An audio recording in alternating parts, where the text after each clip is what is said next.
to be passing on. I want to say that in the Tosefta, I want to start in the Tosefta Menachot, which is really the frame, the context of the particular Avelut, which is connected to the second Hurban. The typical cardinal sins are not what's being referred to for the Hurban of Bayit Sheni. Amar B'Yochanan ben Turta, Mipnei Machar V'Shiro. Everyone knows this. Mipnei Gilui Arayot, Avodah Zarah Gilui Arayot U'Shfichut Damim, Shaya B'Tocha. Ava B'Achronos, the three cardinal sins are always repeated. Ava B'Achrona Mikirin Anu Behen, Shehen Amilim B'Torah. I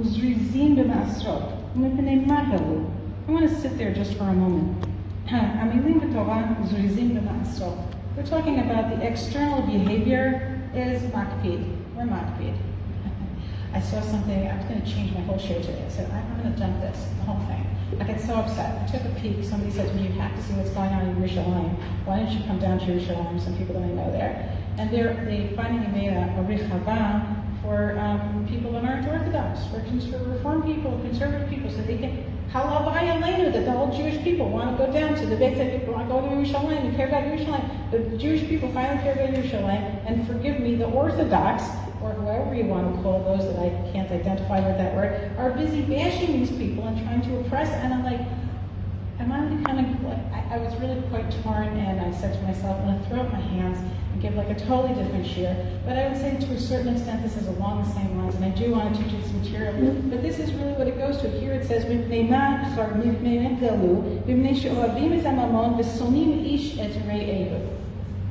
so it's not, first of all, we're going to look at a particular story, but it's really, it's an issue of some type of like samui sin'ah. It's like this type of like, over there, it's not even concealed, it's just revealed. I can't stand anyone who's not like me. You know, somebody said in jest, it's not about Hinam. I have a very good reason why I don't like him. And so, you know, and even if you have a very good reason why you don't like him, you still can't oppress him. So there's a very powerful teaching in Beis Yaakov that says, Kol echad noteh makom lechavero, like the difficulty and the challenge. Sina, especially the Kutras Hechotsu, the Kutras by the fifth Chabad Rebbe. It's all about Sinas Chinam and Avat Chinam. And I said, I'd like to give you a share on that, but it's like 15 pages. And but this idea is very potent, and it'll flow into what we're doing. And in that particular piece, he talks about Sina. What's the root of Sina? You can't stand somebody else's existence. They're very yeshut, bothers you so much that anything that they say, you will come up with a reason to argue it, to dispute it. Right? It's like some of the etzem of someone's yeshut is so intolerable to you. I mean, we may have teeny tiny little pieces of that in small ways which we kind of like overcome and we catch ourselves, right? And we know, that actually kina, right, jealousy. So I come back to these texts, just bring it up, so it's just so, just, what can I say? Not surprised, but surprised. I think it's good that we're surprised. Even if we're not surprised, it's good that we're surprised. So this notion of, I would say the two texts that I'm going to bring you are connected to what Chazal point us inward. They point us inward. I'll leave it for Rav Sarel to talk about Yerushalayim, also very close to all of our hearts. But Chazal's stories point us inward. And it isn't surprising that the bulk of the stories on the Hurban are in the Second Gittin, right? In the book about divorce.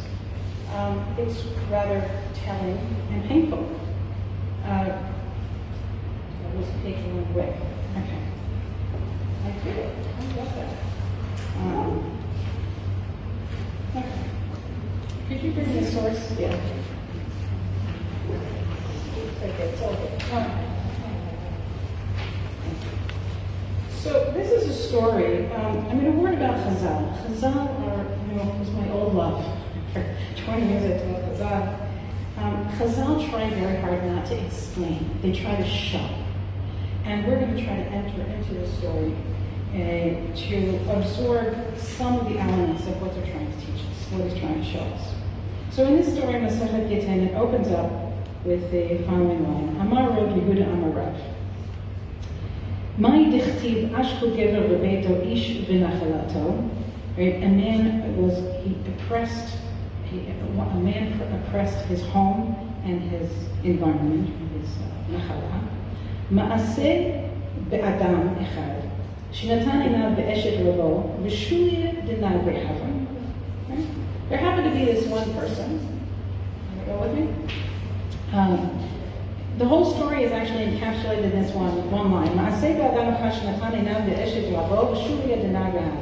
There was one man who put his eyes on another man's wife, and he was an apprentice, meaning, let me get this straight. There's the Rav, he's the man who's in the house, and he's got a wife, okay? And he has a Shulia, who is an apprentice, or whatever it is that this man does. And the apprentice takes fancy with his Rav's wife. Okay?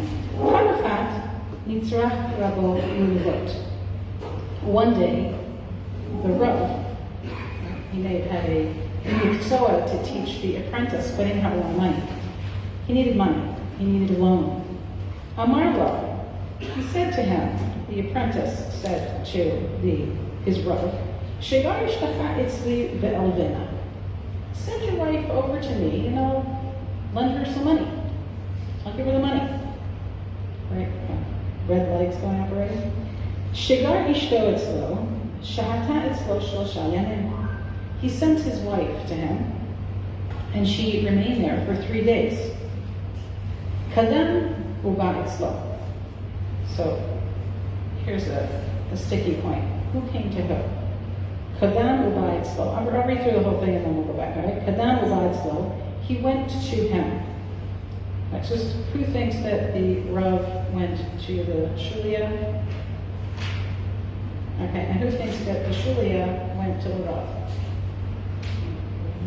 Who is suffering from Tisha fast? Okay, so that certainly was my inclination, and because I was a Talmudic of Professor Franco, and who he artfully constructs these things, he insists that it's the Shulia who comes to the Rav. We could play it either way. It took some convincing, but let's play it that way for the moment, okay? And if we had a couple hours, we could try out all the scenarios. And I'm not doing anything for the rest of the day, so if you want to come to my house when Rav Sarel finishes, we can hammer on the stories for the rest of the day. But I'm going to try it this way, okay? Kadamu by it slow. I also initially thought that, but let's take it Professor Frankel's way, that the Shulia comes to the man. To his Rav, Amarlo, Ishti Shishagatiasa, hey Khani, where's my wife? My wife, who right, so that already tells you, right? Ishti Shishagatiasa, my wife, who I sent over to you, where is she? Amarlo, Ani Patarte Alta Shamati Shatina Kotini Toluba Baderch. I told her I sent her away right away. And this is a euphemism for some type of sexual abuse. She was abused along the way. Amarlo, this guy's really pathetic, right? This guy says to his advisor, Ma'aseh, what am I going to do? Amarla, imatashemele itzati, gershen. If you want to listen, do you want to take my advice? Divorce her. Amarlo, ketub tamiruba, I can't afford it. I can't afford it. Amarlo, don't worry. Ani avech. V'ten la ketubta. Don't worry. I'm such a tzaddik. I'll give you the money. I'll lend you the money and divorce her. Amad ze v'garsha. Halach ze v'nasa. The Rav divorces her. And the Shulia marries her. Kivan shehigia zmano. V'lo haya lo l'far'o. And when the time came when he had to pay up his loan, and he wasn't able to pay for it, Amar lo, bo, I'm saying, come, you can work it off by me. Vayu shnehem yoshevim ochlim v'shotim. And the two of them, the Shulia and his new wife that he married, Kedat V'din, v'hu haya omed u'mashkeh alehem. and he would stand over and serve them.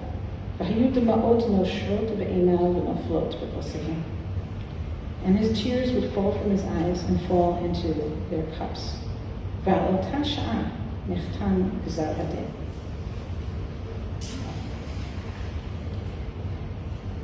What a story. How many people have seen this story?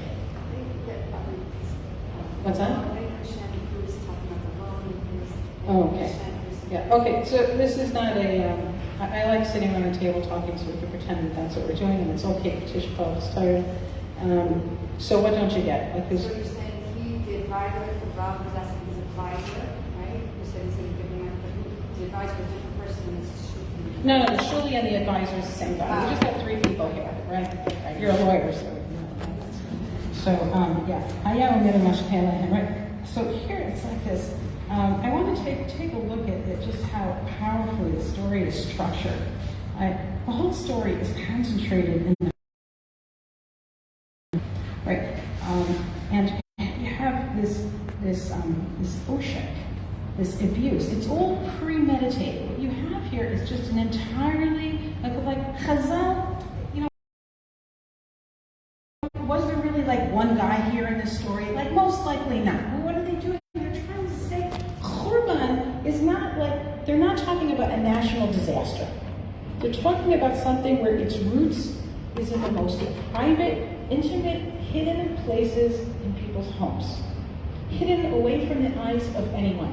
And I would say even hidden from himself. Do you want to say something? Yeah, I just wanted to say that I don't really understand why it's why he's being abused, because the man, if his wife was raped or whatever happened to her, according to the halakha, he did not have to divorce her. Correct. So why did he do it? Okay, so this is, again, I'm kind of cheating because I want to do 2 stories, and we should spend time on all these lines. You're 100% maybe he right. wasn't really the korban. Correct. Right. So what do you want to say? I'm just saying. He doesn't Not have to really divorce sinat her. chinam, Right. because he really was not a korban. He was not. Who's not a korban? Victim. Nobody was a victim. Maybe the woman was, but the 2 men were not victims. 2 men are not victims.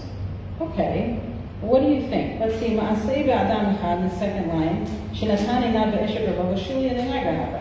Right, this guy, you also have the whole line, you have a pasuk, which is telling you where it's going. That's either what inspired the story for Chazal, right? The pasuk itself is this is a narrative which tells the story of this verse, right? And then you have the next line is telling you everything. Everything is concealed. The intent and manipulation and the hidden intent of this individual is hidden in line 2, right? Natan einav ve'eshet rabo. And he's waiting. I love the pamachat. Pamachat, this guy, as I'm going to suggest, the Shulia, is waiting for an opportunity. He likes this woman.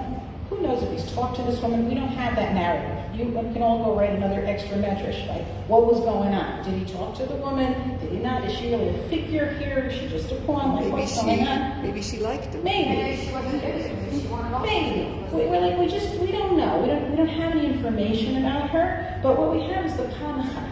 Pamachat mitzrach rabo levod. This guy is waiting for an opportunity.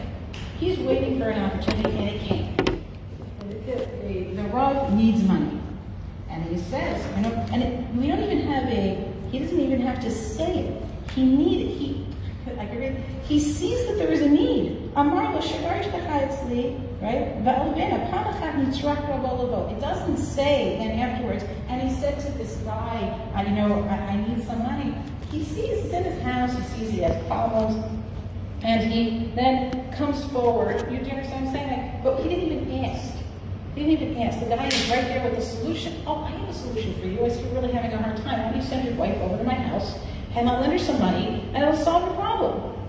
Yeah? Just pamachat mitzrach rolavot. So he's like he's just waiting. He's crouching and waiting. By the way, there's a very beautiful play on words here, shagar and girish, which most people who enjoy these word plays, shagar in Aramaic means to lishloch, to send forward, and obviously the mischak of the otiyot is girish. So basically you could say, it's in a concealed form, but he's saying, divorce your wife, because I would like to marry her kedat v'din. I can't marry her kedat v'din. I'm going to figure out, and that's of course what's the You can all translate this, I hope, in not too many scenarios in your life where you've been exploited and somehow they somehow just managed to do it in a way that like it looks totally legitimate. Completely legitimate. Right? There's this subversive, deceitful, subtext of what's going on here the entire time, and you'll see when we get to the end, everything is like sabana, it's completely fine. So I'm really send your wife to me. What's his intention? Divorce her. Yeah. But if, whether it's figurative or really, she really was abused, which we don't know anyway, how could he have then married her? Wouldn't she not be okay to marry, so to speak? Or should I have to marry? Which guy? The husband? The husband does not have to divorce her. No, not the princess. I'm saying married to Dr. If on the way she was really abused, Right. such abuse or raped or whatever, Right. either by him or someone else, Right. how could he be, I thought she would be like, she's not even too loud, like how could he be? No, it's not a problem. Okay. It's not telling he's a Cohen. I mean, those clearly those aren't the halachic issues of concern to the narrative here. But that is brought up as obviously, I read it as if it's like a derech hagav, and it's told derech hagav, but obviously extremely disturbing. But here is also not outside David's. She shouldn't have come in the first place. Who would send his wife to collect the money? Yeah. And Whatever not call the for 3 man days? said she did. So I'm kind of cheating. I will see. As I said, throw it all up. We could spend all day just on this. Yes. What is with this woman? And of course, we read everything in Lanamala, so we can't help but read everything through the filter of our own lens, where we assume that women in that time might have had some type of an ability to say, "What are you talking about?" And clearly, the real problem is, what's the problem with the husband, right? So I'm going to focus here first on let's just kind of take a look at there really is this man planned. And obviously, I think you're all kind of feeling it, that the Rav is not really so innocent either, although he's like oblivious. Right. He's living in a certain state of oblivion. And it doesn't hit him until the end of the narrative, right? So he's living in a state of oblivion. One could say he's concerned about his parnasa. He's clearly not concerned about his wife, but he sends her, and he's somewhat oblivious. And this man exploits this opportunity, and he has intent all the way, and he moves along. And it says, "V'kadamu ba'etzlo." So that's why, Professor Frankel, if you look at the structure on the bottom, this is what I used to do 20 years ago. I'm less involved in this now, but it is beautiful. It is artfully constructed. Professor Frankel used to say that the keys of interpretation of a text is embedded in the text, where he would claim the best nusach by seeing how beautiful it is. He said, "Anshe Talmud einam yodim ma ze yafeh." I used to say, the text is beautifully constructed, and he would say that if you can see this beautiful construction, if you look on the bottom that I put up for you, which is not mine, it says, the story opens up where all three are in the Rav's house, and at the end of the narrative, all three are in the Shulia's house. And that is really a description of a Hurban. It's a Hurban ishi. And of course the question is, how does something like that happen? What are they trying to tell us about how something like that could possibly develop and manifest and happen? And so, again, we read it from the point of view of looking and seeing what is this clearly manipulative, deceitful individual. What is he doing to navigate everything? And we see. And then we will take a look at the Rav. So he says, he reads it, Professor Frankel, "Kadamu ba'etzlo," that the man comes to him. And I read that because he's so unbelievably oblivious and passive. And he comes to him. We could argue it the other way. V'amar lo ishti, where's my wife? He said, "I sent you, where is she?" Amar lo, I sent her along the way, this terrible thing happened. And the guy then, looks, what do I do? What do I do? So he says, well, if you want to listen to my advice, you should divorce her. So then he moves in. Let's just look at this man. His man, we're talking about a very limited human being, right? And Chazal are prepared to draw a picture like this of an extremely, I would say, self-involved, limited human being who can only think about his parnasa, his immediate needs. He can't see past his own small, limited construct. And now he's completely vulnerable, and he looks like he's innocent, he's vulnerable. He trusts this individual who's abusing him, and then he's okay, I'll lend you money. So he lends him money, he gets out of his difficulty with his wife,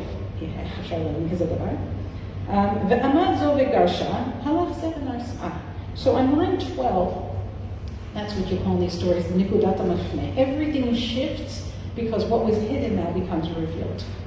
All of the deception and all of the abuse is actually, his intention becomes revealed to the Rav. But before the entire world, everything is completely fine.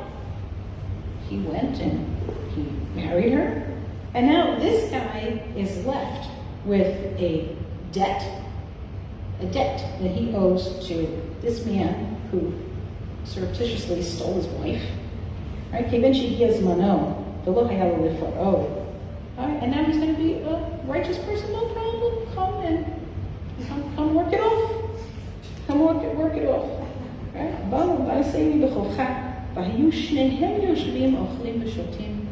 And they're sitting in their new life, in their new reality.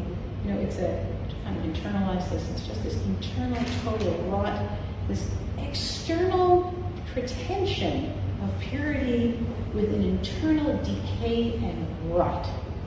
And it just continues to move on in the world in this total discord between the pnim and the chutz. And that's the power of these stories, of to try to really sharpen out, just to really emphasize and give expression to the internal rot and the external illusion, which really speaks back to the Tosefta, which said that the Hurban happened because of ahavat mamon v'sinat re'ehu, and that externally, what were they doing? They were meticulous and meisters. They were meticulous. We've got Shemitah coming up, another wonderful opportunity for Am Yisrael not to kind of figure out how to do it together. Forgive me, it is Tisha B'Av, so I can say things like that, right? So it's just like, it's just absolutely meticulous, and don't let these people die by the kotel. Absolutely meticulous, and you just stole this man's wife. So it's this external type of purity and this internal rot.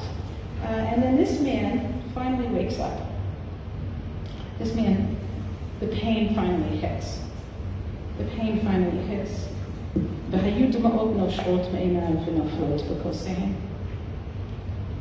an image. He's serving them, and the pain falls in their kosot that they drink. With more time, we would have done a lot more with this, and would have been part of your own self-discovery. But it is just an artfully constructed piece. It's a very beautiful piece, and it's a very painful piece. But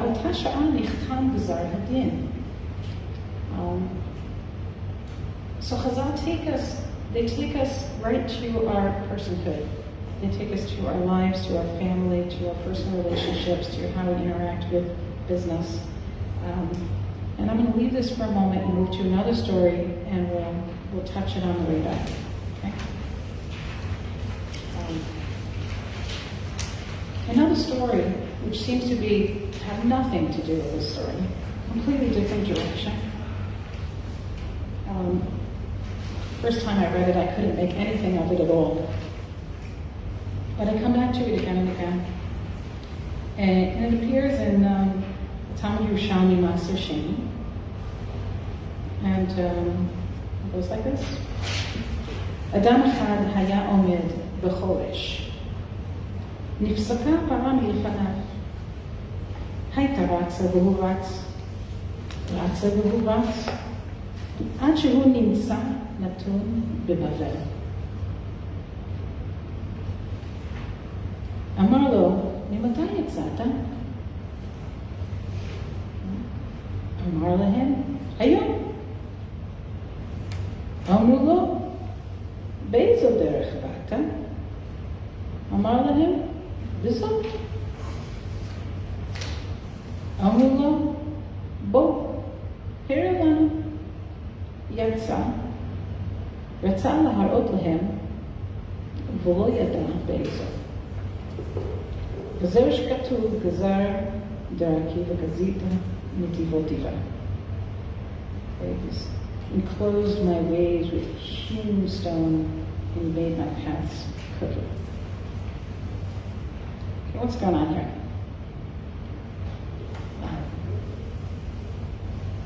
I had a son in Africa who told me, I can't remember the name of the tribe, but it reminded me of the story.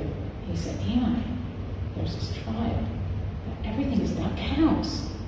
Everything is about cows. The whole livelihood is about cows. It worship is about cows. Everything's about cows. So we had this long conversation about this story, that life survives around a cow. And in the ancient world, if you had a cow, I know my mother-in-law, Aleha Shalom, my husband's mother, they survived the war in Siberia.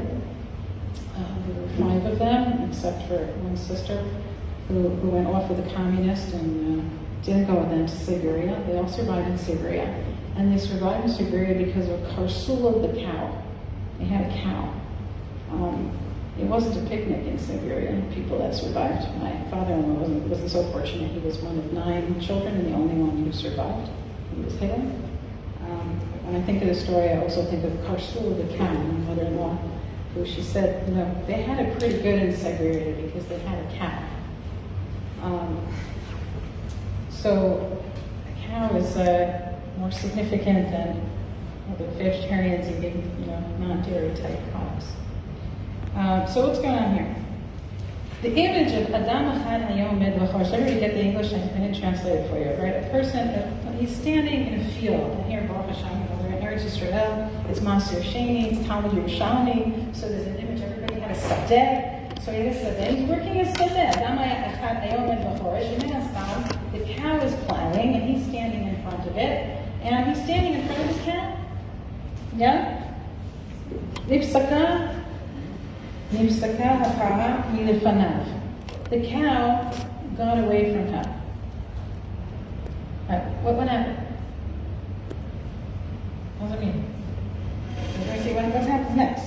Haita ratza, v'hu ratz. Ratza, v'hu ratz. What's going on? What? He ran after the Akala. And I want to speak later because you're burdened with the He data. ran after the Akala and he got lost. So he's running after this cow. All right, so at what point we have this type of surrealistic running? Right, he's running. Haita ratza v'hu ratz, haita ratza v'hu ratz. He's running. So what does it mean? Nifsaka parami lefanav. As they see it, what's happening is he's plowing, and there's this animal in front of him, and like you say, the chutim break. The chutim break, because otherwise he's just doing his thing. Right? The chutim break, and the cow runs away. So, like, what are your choices? What's that? He could let it go. All right, and he could let it go.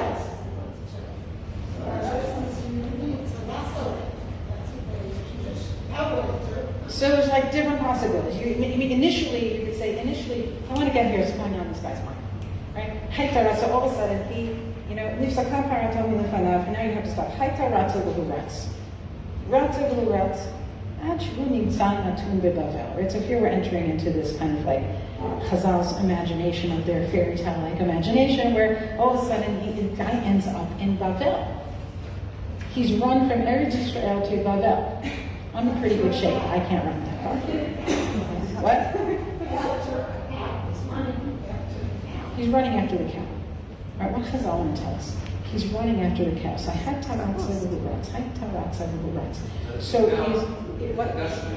what's that? So we could say that the cow's livelihood. So he's running after his livelihood, and it's reasonable. So he's running after his livelihood. He's running, right? And at some point, it gets closer, you think you're going to catch it, it gets further away. At some point, you'd think that you might stop. You might take a hafsakah. Something might happen, right? But that doesn't happen for this man. For this man, there's this continuous movement. It's a totally different narrative. How do we get into Galut? Right? It's not something hard. How do we get into Galut? What causes Galut? Right? What is the cause of Galut? How do you get there? right? All this guy, now look at the language. Ad shehu nimsa natun bebavel. Right? It didn't say ad shehigia lebavel. Ad shehu nimsa natun bebavel. Very passive language. Passive verbs. He finds himself in Bavel. Amarlo. Here come these other people. Who are they? Amarlo, let's just read it through. Mimatai yatsata. When did you come out? Amarlahem. Hayum. Amrulo. Bezo derech bata. Amarlahem. Bezo. Amrulo. We'll hear it. Okay. I want to come back. I know it's a short story. I used to make kids in the Jewish Lindenbaum sit for 3 hours on a story like this. Right? Okay.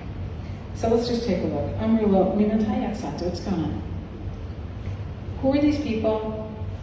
What's going on here? Who came to him? Who's speaking to him?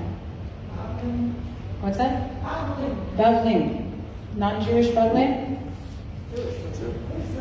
Not non-Jews.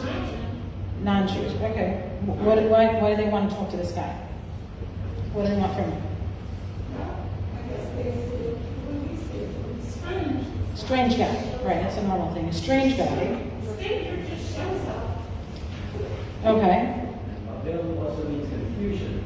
Yes, that's nice. That's very nice, yeah. Bavel. All right.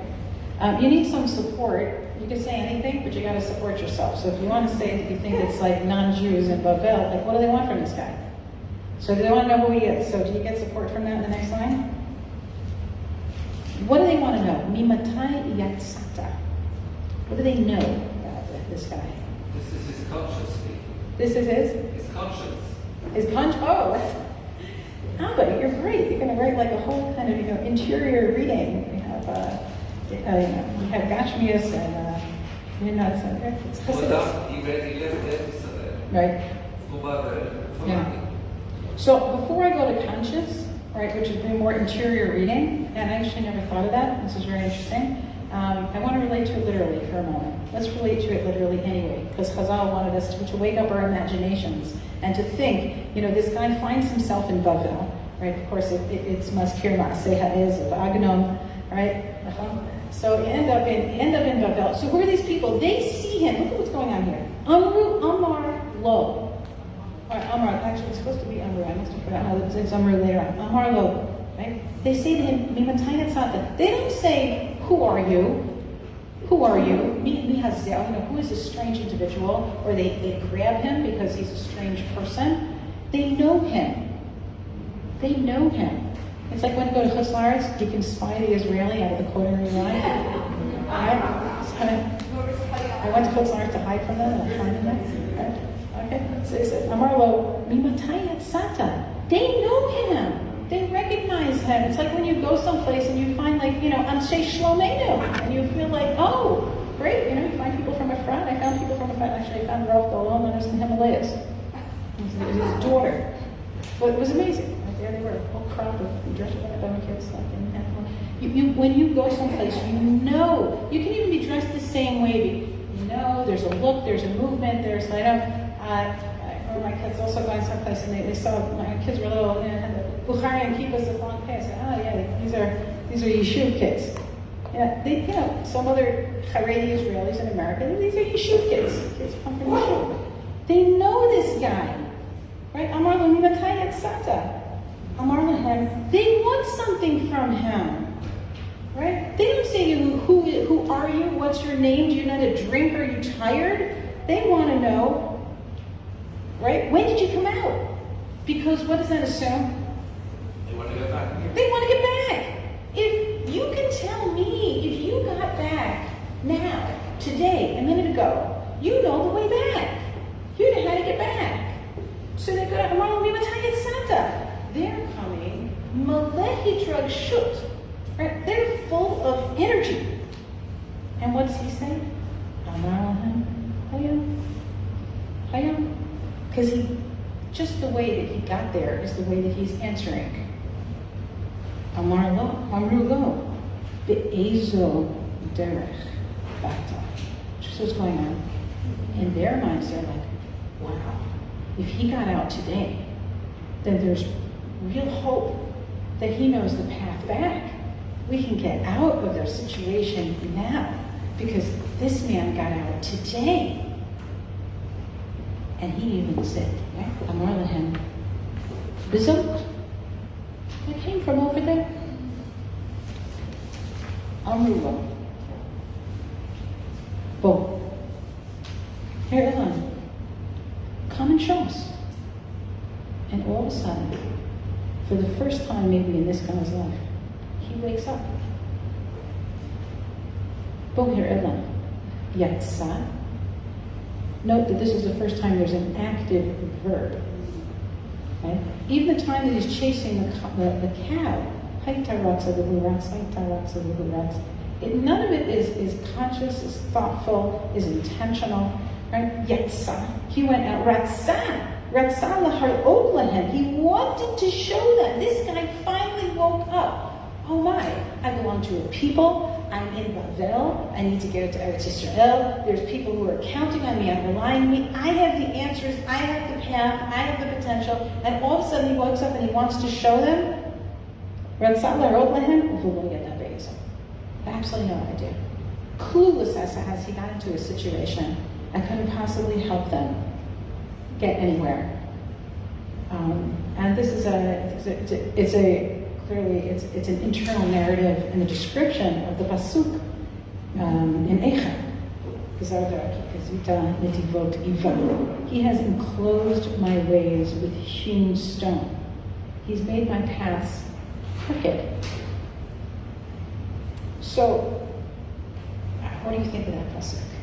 How does it hit you? What's crooked? He's an innocent guy. What did he do? He didn't do anything wrong. He's not taking responsibility. He's the victim. The victim is the victim kind of theory that I'm not in control. Everything's happening to me. It's all beyond my power, and my life is going down. And this is, in this case, to Ma, whatever. But it wasn't due to anything I did. It's all happening to me. So you're saying that's the crookedness. You're suggesting that that's the crookedness, the victimhood. Somebody becomes a victim. And there is something of victimhood here. We're going to go back and revisit our other guy in a moment to take a look. Any other thoughts? It's also so similar to the Rav in the first story because neither of them fully understands that their actions have consequences, and they're almost like what you use, the word you use, oblivious. Each of them is oblivious to the process that they've entered into until it's too late. They're not paying attention. Yeah. To what they're doing. So this is, I think it's very interesting that I think it's fascinating that this is what Chazal are bringing us as a narrative for how you get into Bavel. How do you get into Galut? Galut is, again, I'm not trying to diminish and say it's not a physical location and it's not just Eretz Yisrael is Galut. We unfortunately have a lot of Galut mentality in our own beautiful, privileged existence to live in Eretz Yisrael. He had a derech, he had a cow, he had a definite derech in his life. And then something happened, Evan Gadol. And then he completely lost it. He started running and just couldn't find his way back. He lost his derech. That's the trickiness of the So I think it's interesting that the pasuk is connected to here. I don't know if the pasuk gave birth to this. They put it on later. I didn't do the machar. I think what's fascinating and where I disagree with you a tiny bit on that. He didn't have a derech. He had a cow. He had a livelihood, but he was thoughtless about his existence. And that's why, even in the mode of his existence, or you could say in our parnasa, I find a lot of people also and I'm coming to my age, and people all of a sudden are saying, wait a minute, is this what I want to be doing in my life? I'm going to continue on the same path. And it's very, very hard to take a hard look at yourself and say, where do you want to be right now? Where should you be? Where do you need to be going? So here you have this man, he has a parnasa. But when it seems that he's going to lose something, he can't stop. I'm going to lose this. This is not working. I have to stop. I have to, Kivifol, being a little over literal about it, stay in Israel and let the cow go. It's going to take me to this place of Bavel, which represents this, Bavel, right? Bavel, a place of confusion. Right? So it gets to this place, this mindlessness existence. I'm very taken deeply with the Rav Kook, which has come back to visit me many, many times. And then I realized I didn't give you the bottom piece, so you can pass these out. You can say that I'm not going to read that part right now. I think what you really have here is this man is really the epitome of Echa. What happened to you? It's a different reading of Echa. Echa. What happened to this guy? And Echa and Ayeka, right? That speaks to Ayeka, the very beautiful Midrashim in Echa Rabati, which talks about Echa and Ayeka. It's always moving back. There's really just only one story. There's Adam Harishon, and we just keep doing it again and again and again until we get it right. We're going to get it right. We're going to keep doing it again and again. We'll get it right in our lives, Bezrat Hashem. And work hard, and we have the Echa and Ayeka. Do you want to say something, Marsha? Yeah, I wanted to ask if Go ahead. there's any significance that it happens to be in the Yerushalmi. I think there are a number of stories in Yerushalmi. The significance of it being in Yerushalmi, I think, is that he's in Eretz Yisrael. Is that he has his own land and he's in Eretz Yisrael. No, but I see his intention. I mean, so, Babel has a very negative connotation. Oh, for sure. The kind of tension. Babel has negative connotation even in the Bible when we talk about Talmud, despite the fact that it's a Talmud Bible. I'm sorry, I didn't want to make a whole ruckus with those pieces.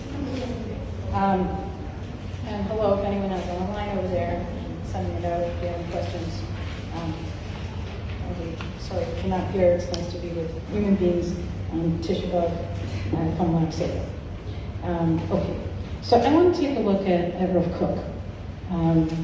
Rav Kook in Arot HaKodesh has a beautiful piece about Galut and about the interior meaning of Galut. V'ani b'toch hagora. Ani ha'pnimi ha'atzmi shel ha'yachid shel ha'tzibor. Eno mitgale b'toch hiyuto רק לפי ערך הקדושה והטהרה שלו, לפי ערך הגבורה העליונה, הספוגה המאורה הטהורה של זיו מעלה. שהיא מתלהבת בקרבו, חטאנו עם אבותינו. So he's saying, אני בתוך הגולה. Right? אני בתוך הגולה, the opening lines of Yechezkel. I am in Galut. And he's describing what is in Galut. אני הפנימי העצמי. My essential self. My I is in Galut. Right? It's just, I just want to show you because people who know me know I'm very deeply connected to Hasidus. But the truth is that the shorish of the teachings are rooted in Chazal. Chazal are talking about inner loss. This narrative is about an inner loss, a mindlessness, an inner loss, which Rav Kook picks up on, speaking about Ani b'toch hagolah. I, physically, the human being, is in Galut, but that's not what he's talking about. Ha'ani ha'pnimi ha'atzmi, my essential self, shel ha'yachid v'shel ha'tzibor, as an individual and as part of community. Eino mitgale b'toch hiyuto. Right? It doesn't come to be revealed in its inner essence, rak lefi erech ha'kedusha v'ha'tahara shelo, and then he unleashes his poetry. Lefi erech ha'gevurah ha'elyona sfugah ha'me'orah ha'torah shel ziv mala, she'imid lahevet b'kirbo, saying deep in the inner, hidden in the depths of the ani of this person, of every Jew, is like this flame of kedusha, which wants to express itself. And what happens? Lefi, slicha, chatanu im avotenu, chet ha'adan harishon. We sinned with our forefathers, the sin of Adam Harishon. Shenitnaker la'atzmiyuto. We became estranged from our essence. Shepana l'da'ato shel nachash. This is We have this every day. Every day. Pa'no l'dato shel nachash. The nachash is the one who says, you think you can do that? Come on. You're not really, it's not going to work. You can't really do that. V'lo yada l'hashiv tshuva ברורה לשאלת אייכה. מפני שלא ידע נפשו. מפני שהעניות האמיתית נאבדה ממנו. Let's go back for a moment. מתנכר לעצמיותו שפנה לדעתו של נחש. That nachash it's that powerful internal voice. Sometimes it's external voices. Know how to pick your friends. Be careful with who you hang around. Where's the nachashim in your life? Where's the nachash voices in your own head? And how to know which ones to answer to. When those nachashim come, you need to ladat, lashiv, tshuva, berura, l'she'elat, ayeka. Our fellow over there in the Rav and the Shulia needed to have a wake-up call. Send my wife to you? Are you insane? Where was the wake-up call? There was the nachash in his life. Yeah. That thing you did in class where we were all like going to the nachash. Do you remember that? Oh, one second. I hear you. Not sure. 1 minute. You can remind me if it's something which is important to you.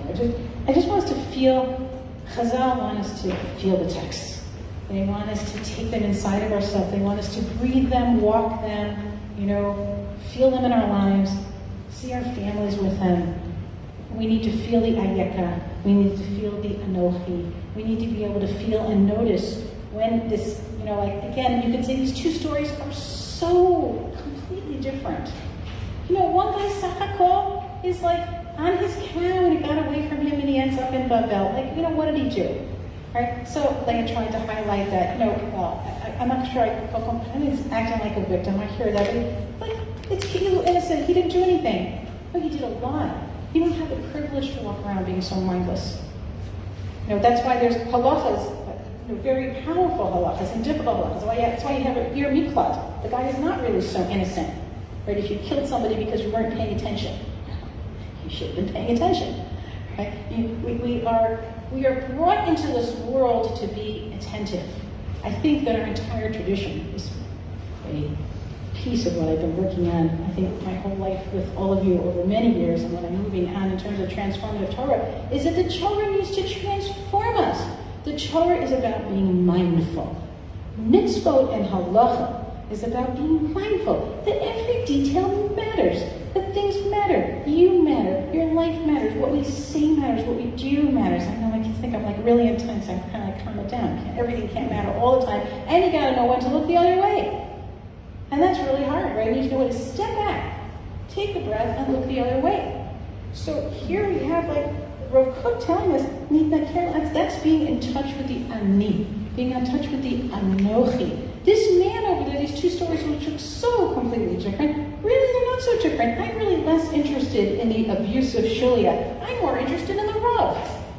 He's the one who the story's about, because he changes a little bit, right? It's a parody, that particular story. You don't feel it as much because it's just so hazui, right? But you take a look at it and you say, why did this man put a stop and send my wife to you?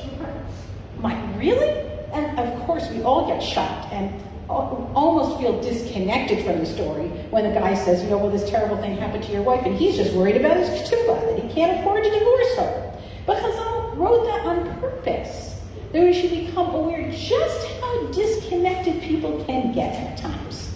And of course, more often than not, in a particular situation of divorce, very often it's just an external manifestation of things which were already there, always in the first place. But that's also true about other kinds of relationships. That's just a particular model for other types of situations. All kinds of situations where the inner and the outer aren't fused. They don't come together. So I would just like to come back to Rav Kook where he's really just crying out. It's such a powerful piece. We became estranged from ourselves. We got seduced by the Nachash. Send your wife, okay. We get seduced, like, you can't really do that. Or, that's a really good idea. And you know in your gut, it's not a good idea. Right? That's the Nachash. V'ibed et atzmo. V'lo yada hashim tshuva brura l'shelat ayeka. Why? Why can't we answer clearly? Mipnei shelo yada nafsho. Because you didn't know your very self. Mipnei sheha'aniyut ha'amitit ne'ebda mimeno. Because you lost your core. You can't go anywhere today without finding mindfulness everything. Why is it so popular today? Why? Because people are lost. So I'm just telling you right now, we have this in our own tradition. We do. That we have to just recalibrate our own tradition. Our own tradition is about being mindful. It's not just about being mocked and checking the boxes and being smart and sounding intelligent when we give a share. It's about being mindful. It's about being God conscious. This is about God consciousness. Rav Kook is teaching us about God consciousness. And he's teaching us in this next line, unabashedly, what most mechanchim do. Ba'im mechanchim mulumadim. Come very educated educators, knowledgeable educators. Mistaklim bechitzoniyut. And they look on the external trappings. Mesichim daya gam heim min ha'ani. They also ignore the internal, essential essence of what a person really needs. Umosifim teven al midurah. And they stoke the coals. Mashkim tatzmeim bechometz. Right? They water those who are thirsty with vinegar. Mifatmim et hamochot ve'et halivovot bechol ma shehu chutz mihem. And they fatten everybody up with everything other than something about their essential selves. V'ha'ani holech u'mishtakech. And the ani, the essential self, goes into a deep sleep, goes chasing the cows, goes saying, okay, I'll send my wife. It gets lost. It gets forgotten. V'kevan she'ein ani. And when there is no, look at this. Kevan she'ein ani. Because there is no me. Ein hu. Then there is no who. V'kal v'chomer ein ata. If there is no me, this is very interesting also. It's very important. Discovering yourself and spending time in yourself is not a narcissistic activity. It is essential. Because if there is no me, then there is no you. If I don't know who I am, then I can't step back and latet makom mechavero. Then I can't give space to you. Obviously, if I'm only absorbed into myself, then I make no space for anyone, and you just kind of come into my space. I'll finish on time. I will makom mechavero. So it's, if you don't know yourself, then you don't give space to other, and kal v'chomer ein ata.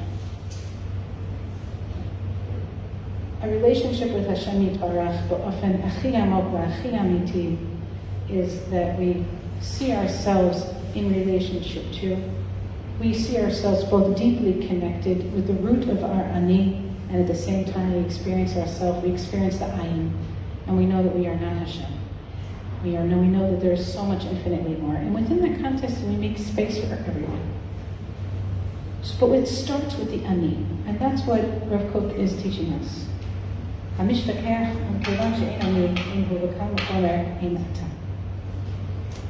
finish with the end of this piece, which I passed around on that little sheet, but for some reason I had to read. And I hope that this will read this sort of as a prayer and as a way to connect these various pieces that I brought us. In Rav Kook's inspired moment, we know what the problem is. What's the answer? How do we get out of this situation? Ruach apenu Mashiach Hashem. People like to talk about Mashiach and Tisha B'Av, right? There's a very good piece in the Second Sanhedrin, which says, what's the name of Mashiach? Anyone know what's the name of Mashiach? Rav Yinon Omer, Yinon Shema. Or Menachem Omer, Menachem Shema. Right? Sarah Joe there, Sarah Joshua. Right? It's like everybody, we see God and everything through our own lens. They have great sense of humor with that. Baruch apenu Mashiach Hashem, zeu gvurato hadar gadlo, einenu mi b'chutz lanu. You're not going to find the solutions out there. It's not in some magical thing that's going to come lowered from Shamayim. Einenu mi b'chutz lanu. Ruach apenu. It's the ruach that actually comes out of your hearts, which are connected, please God, to Hashem Yibarach. Et Hashem Elokeinu v'David Malkeinu nivakesh. Et Hashem ve'el tuvo nifached. Et ha'ani shelanu nivakesh. Et atzmeinu nivakesh v'ninsa. Typo there. Haser kol Elohei michar. Remove the foreign voices. Remove those foreign gods. Remove the nachash.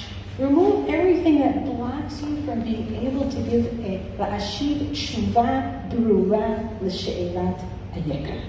Haser kol zar mamzer v'yadatem ki ani Hashem Elokechem hamotzi etchem eretz Mitzrayim v'yot lachem Elohim ani hu.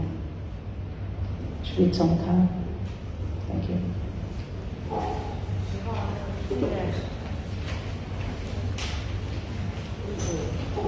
Have a few moments before our Saraka share. I'm here to answer some questions.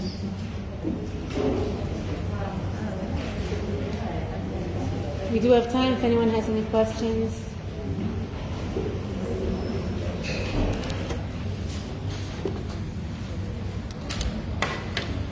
Masha?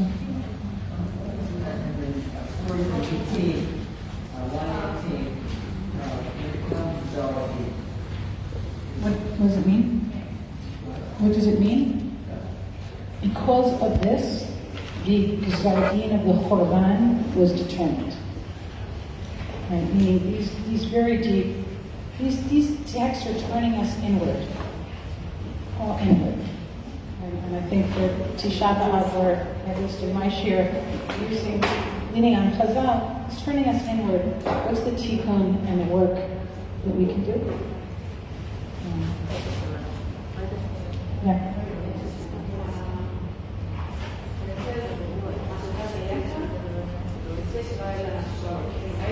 What if those extras is like they're still searching for your clarity? That's great. That would have been Absolutely. Absolutely. To have enough, yeah, I mean, again, that's a very good question. You know, what if the answer to the question is, you know, I'm not sure, I'm still searching.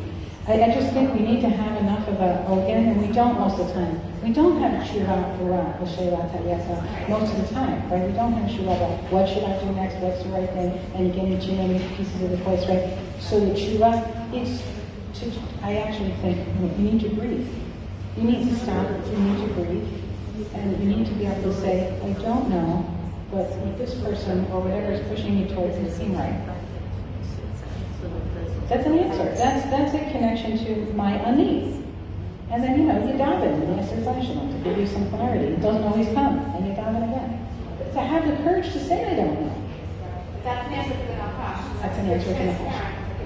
That's fine.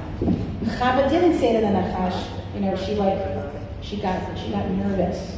But the Beit Yaakov says something amazing about the Nachash, really, really amazing. He says that about Chava. It says Chava created the first chumrah, right? Remember, she said, not only can't I eat from the tree, I can't touch it. It's us or God said you can't touch it. Why did she do that? Why? She got anxious and she felt insecure and she lost herself, so she made a chumrah to make herself feel safer. So actually, Beit Yaakov, or the Yaakov Liner, says something amazing about it. He says that not always, often chumrah and the obsessiveness in certain mitzvot is an expression of a lack of security and certainty with your relationship with God. And that first example he offers is Chava. You have the courage to just we don't like being in a place of I don't know. But a lot of the time, that's where we're holding. I don't know. But that's your ani. Just tell me your name. My name is Eric. Eric. The first story, and the wife is fairly a character.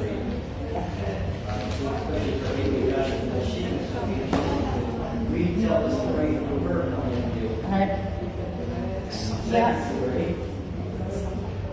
story, and the man got Bush. He stopped working, the cow continued. That's how they got his growth. So he had kept working on making his furrow. Oh, it could be. It could be. Or maybe it would have happened and he would have had to say, he would have had to wake up then instead of when he got into about that when it was too late. Yeah.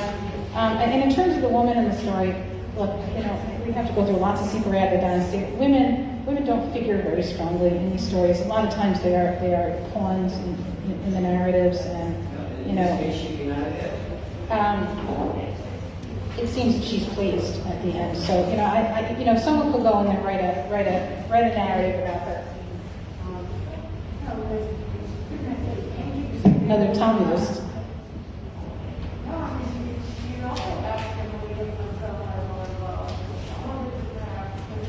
How do you see her acting? Okay, say to your mom. So maybe they had a plan. Yeah, maybe it was a plan together. The narrative doesn't describe it as a plan together, but you're right. It's possible. So I was asking before if she was raped, but that's why, I didn't say the same thing, but it's really weird that if she really was, she wouldn't marry, like, maybe she really wasn't. She really walked it. Well, everybody would marry her. She had before, it's like a cow. Yes, I do think, forgive me, I do think she's a bit more like the cow in the story. I didn't think of that. Right. Yes. But I think that the figure, this is great. It has to be a setup, though. The kids really want to be there. It's like, oh, I tell. They don't want to be there. No, can't tell anything. Yeah, she's certainly not an active character. In most sequel he's the one who changes in the end, so the story is about him. This is an example for psychology text class in narcissism. That's talk about that. That's total, like, kind of world. I don't know concept of anything. Okay, so it should be its home count for everybody, and it's a pleasure to be with everyone under the circumstance also. 12:45 is the... It's Chatzot. Chatzot is at 12:45. Rav Sarel's shir will start at 12:30.